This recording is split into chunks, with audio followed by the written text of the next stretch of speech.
Your father Abraham rejoiced to see my day, and he saw it and was glad. Jesus was speaking to the Jewish religious leaders who were questioning his authority and identity.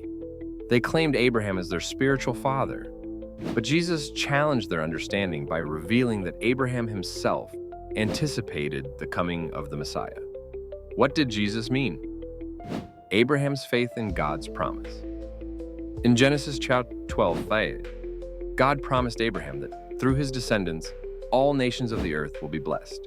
This pointed to the coming of the Messiah, Jesus, who would bring salvation not just to Israel, but to the whole world.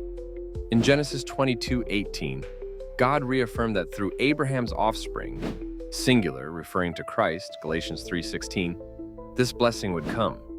Abraham saw Jesus' day in prophecy.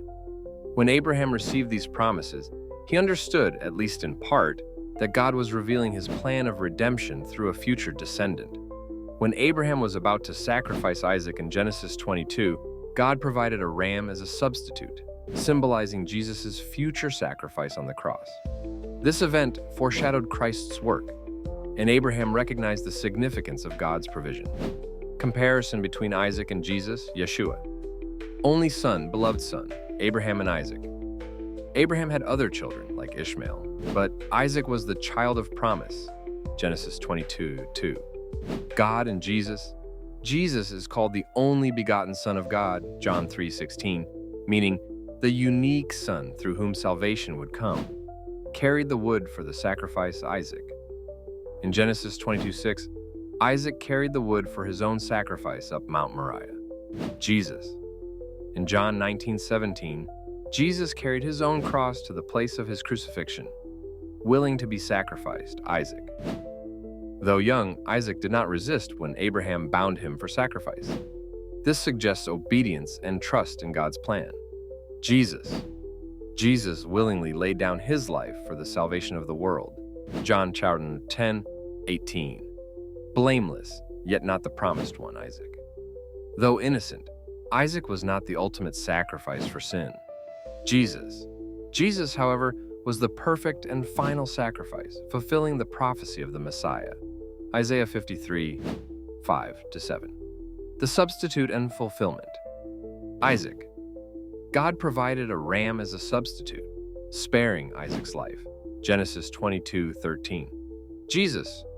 There was no substitute for Jesus. He was the substitute for humanity, taking the punishment for sin. Sacrificial location. Isaac. Mount Moriah, where Isaac was nearly sacrificed, is the same region where Jerusalem was later built, and possibly near where Jesus was crucified. Jesus, Calvary, Golgotha was within this area, making the parallel even stronger. Comparison between Isaac and Jesus. Conclusion. Abraham, Isaac, and the feasts of God. When Jesus said, "Abraham rejoiced to see my day, and he saw it and was glad," John 8:56, he was revealing that Abraham foresaw the coming of the Messiah and the ultimate fulfillment of God's covenant. This prophetic vision was most clearly demonstrated in Genesis 22, when Abraham was willing to offer Isaac, his only son, as a sacrifice, mirroring God's future sacrifice of his son, Yeshua, Jesus. This event aligns with Passover, Pesach, the appointed feast commemorating God's deliverance of his people through the blood of the Lamb. Just as the ram was provided as a substitute for Isaac, so too was Yeshua provided as the true Passover Lamb. 1 Corinthians 5:7. Unlike man-made traditions such as Christmas and Easter, which have no biblical foundation, Passover directly connects to the prophetic pattern of redemption that Abraham glimpsed. The appointed feasts of God, Leviticus 23, including Passover, were designed to foreshadow the Messiah's work, not only in his first coming, but also in his future return.